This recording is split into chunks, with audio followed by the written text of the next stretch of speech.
Party ఫిరాయించిన 8 మంది BRS ఎమ్మెల్యేలకు తెలంగాణ శాసనసభ కార్యదర్శి మరోసారి లేఖలు పంపించారు. పార్టీ ఫిరాయింపు నోటీసులపై సమాధానాలు ఇచ్చిన 8 మంది ఎమ్మెల్యేల వివరణలపై తమ అభ్యంతరాలను అఫిడవిట్ రూపంలో అందజేయాలని ఆదేశించారు. స్పీకర్ దగ్గర విచారణలో భాగంగా నోటీసులు స్వీకరించిన ఎమ్మెల్యేలు, ఫిర్యాదు చేసిన ఎమ్మెల్యేల వాదనలు ఉంటాయి కాబట్టి తదుపరి విచారణ కోసం లీగల్ ఫార్మాట్లో అభ్యంతరాలను ఇవ్వాలని ఆ లేఖల్లో పేర్కొన్నారు. లేఖ అందిన 3 రోజుల్లోగా అందించాలని గడువు విధించారు. సుప్రీంకోర్టు ఆదేశాల మేరకు పార్టీ మారిన ఎమ్మెల్యేల వివరణ కోరుతూ స్పీకర్ నోటీసులు జారీ చేయగా 10 మంది ఎమ్మెల్యేల్లో బండ్ల కృష్ణమోహన్ రెడ్డి, అరికెపూడి గాంధీ, సంజయ్, గూడెం మహిపాల్ రెడ్డి, పోచారం శ్రీనివాస్ రెడ్డి, ప్రకాష్ గౌడ్, కాలే యాదయ్య, తెల్లం వెంకట్రావు లిఖితపూర్వకంగా సమాధానాలు ఇచ్చారు. కడియం శ్రీహరి, దానం నాగేందర్ మాత్రం ఇంకా సమాధానాలు ఇవ్వలేదని తెలుస్తోంది.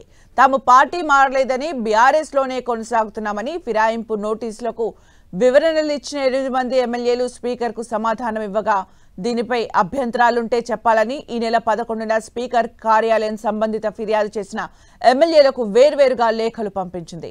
బండ్ల కృష్ణమోహన్ రెడ్డి వివరణను పల్లా రాజేశ్వర్ రెడ్డికి, అరికిపుడి గాంధీ, ప్రకాష్ గౌడ్ల వివరణల్ని డాక్టర్ కల్వకుంట్ల సంజయ్కి, పోచారం శ్రీనివాస్ రెడ్డి, సంజయ్ వివరణల్ని జగదీష్ రెడ్డికి, గూడెం మహిపాల్ రెడ్డి, కాలే యాదయ్యల సమాధానాలను చింతా ప్రభాకర్కు, తెల్లం వెంకట్రావు వివరణను కేపీ వివేకానందకు అందజేయగా వీరిలో అరికెపూడి గాంధీ, ప్రకాష్ గౌడ్లపై కల్వకుంట్ల సంజయ్ అభ్యంతరాలు మినహా మిగిలిన 6గురిపై అభ్యంతరాలు, ఆధారాలను ఈ నెల 15న బీఆర్ఎస్ ఎమ్మెల్యేలు జగదీష్ రెడ్డి, వివేకానంద, చింతా ప్రభాకర్లు అసెంబ్లీ కార్యాలయంలో అందజేశారు.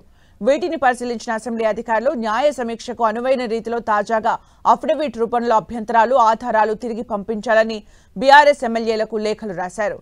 నిన్న రెండోసారి లేఖలు అందుకున్న ఫిర్యాదు చేసిన బీఆర్ఎస్ ఎమ్మెల్యేలు పార్టీ న్యాయ విభాగం దృష్టికి తీసుకెళ్లారు.